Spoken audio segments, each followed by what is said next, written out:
it's incredible, and of course very disappointing, but an example of the kind of bureaucracy the NCAA has grown into without oversight, communication, and all of those things needed. So it's revealing, and it's a teacher to everybody about women and about support and how things happen. We're used to it, but it's a great example.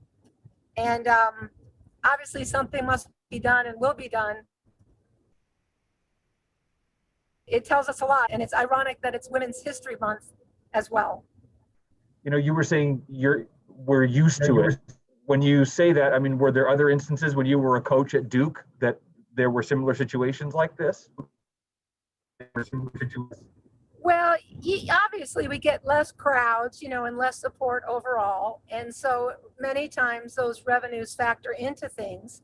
But there's an equity of experience, and that weight room is a great example. And there's been less coverage of women's sports overall.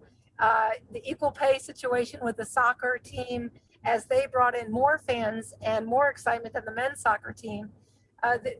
We kind of live it as women, and we know it. We don't accept it, and we speak up about it. And of course, this is another great and ironic example because it does not reflect well on the NCAA.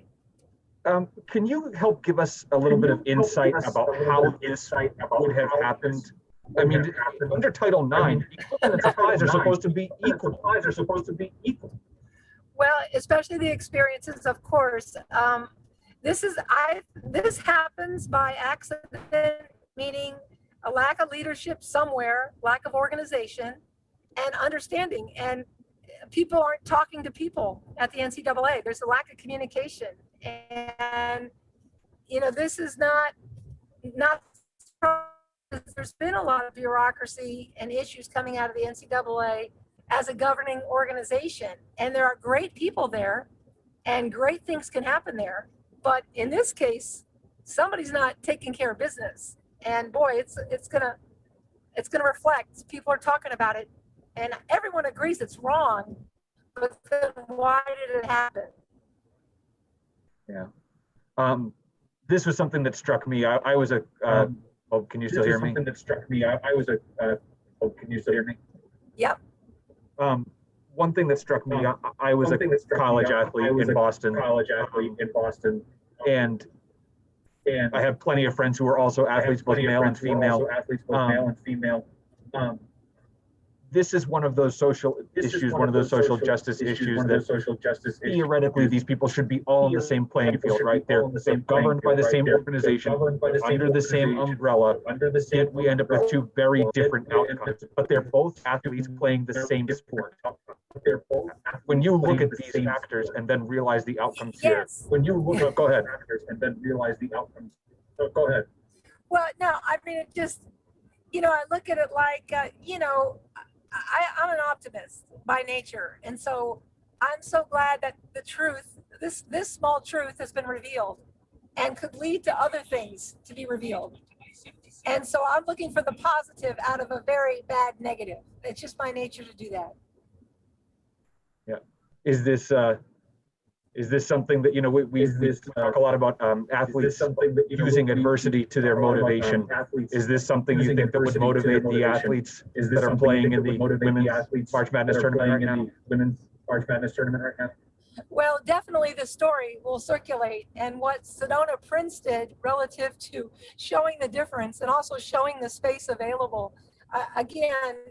Truth, and it's always getting to the truth. And the question, women are motivated. All women collegiate athletes are motivated. Women in the workplace are motivated relative to being passed up on promotions or things like that. Everyone right now is really, geared up to looking at equity, trying to make the right decisions. And we're certainly going to point out when something is wrong. And the WNBA obviously has had a huge message relative to equity and the various things that they did this summer in the bubble. So these things are kind of all interconnected, and great lessons and more growth is needed. I think when I try to look at this as objectively as I can.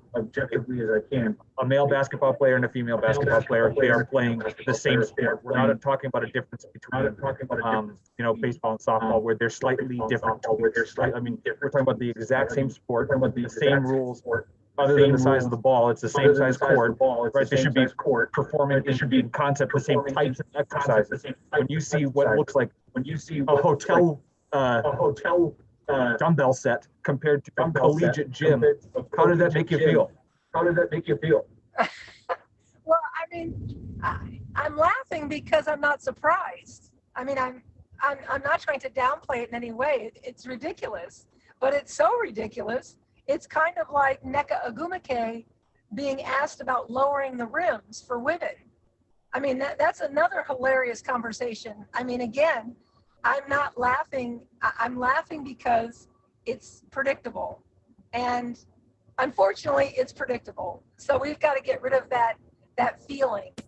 But it's interesting that it comes in conjunction with something I've seen on social media about lowering the rims to 8 feet so women can dunk, I guess, or change the game. And Nneka Ogwumike, graduate of Stanford, WNBA player, had a lot of good things to say about that.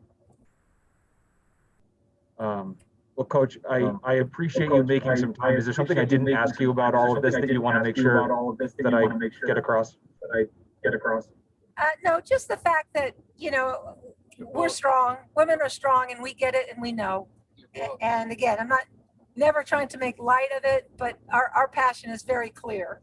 And we know exactly what we have to do in representation, and we'll continue to work through and fight through the battles.